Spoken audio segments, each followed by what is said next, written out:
Welcome to this Zentangle Quickie. My name is Heather Hartwick Gladden. I'm a certified Zentangle teacher, and today we're going to take a look at the Tangle Centipede, which is a Zentangle original tangle. So, meaning that comes right from the folks at Zentangle. All right, this one starts off with an orb, and you know what? I'm going to start mine over here because that seems to be where I have had the most success.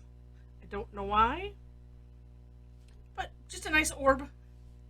Then the thing that I noticed, and I had to look close at the step out from Zentangle, we're not putting these next to each other like in the Tangle Quipple, also from Zentangle.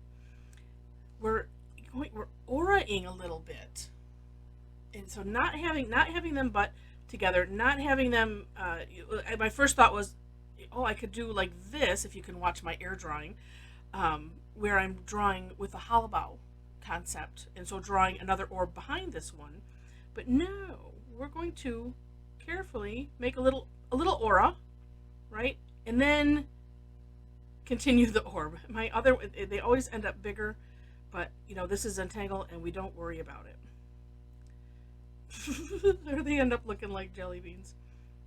Again, we're not worrying about it. It ends up looking neat in any case, and then just keep working at it. So we'll see, that one looks nicer, and it's all right. And you just keep doing this. Now I'm doing this in a straight line.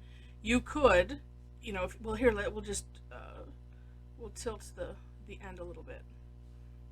So you can move this around and have it meander however you want. Just depends on what part of the orb you're auraing.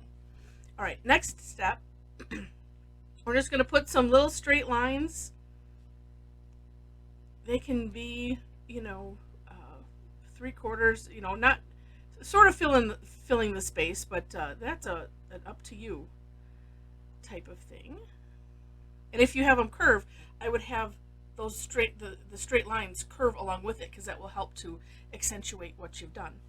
Then last step before shading, but you don't have to shade if you don't want to, right? Is we're just going to aura. And if you don't know what an aura is, if you just watch, I'm outlining the contour of this. So going in where it goes in, and it doesn't have to be exact, of course, but it's always nice to try to pick. I say it, and then I immediately don't do it as soon as I say it. Here is not so bad. You know, I pick a distance, and I've almost developed a certain aura distance, and then sometimes that's hard to break. And then you just continue, and you just aura the whole shape.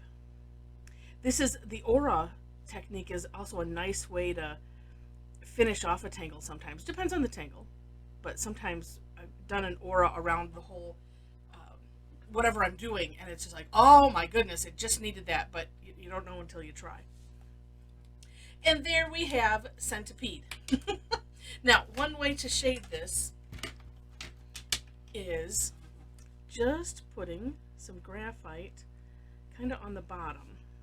And I'm calling this the bottom. That's where the actually they kind of look like legs, don't they?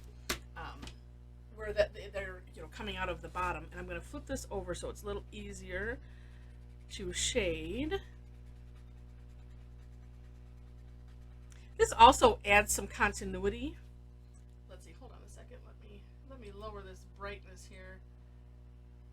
There we go, that helps. My screen, it was looking so dark, and so I raised the brightness level. It's like, oh, that's probably why I lowered it in the first place, was because sometimes the shading doesn't come out looking right. But there we have it. And it's, like I said, it's kind of neat to do it along the whole length. So that way, again, it adds continuity to the whole piece versus doing each one individually.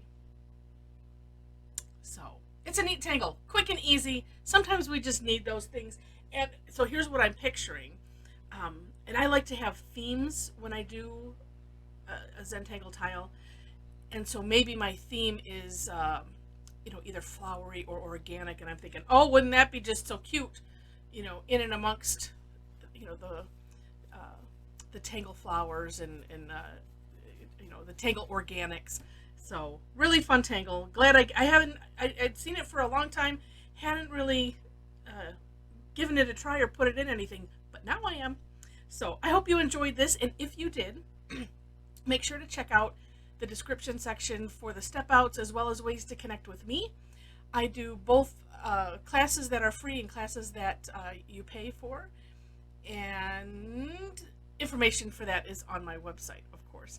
And let's see, what else?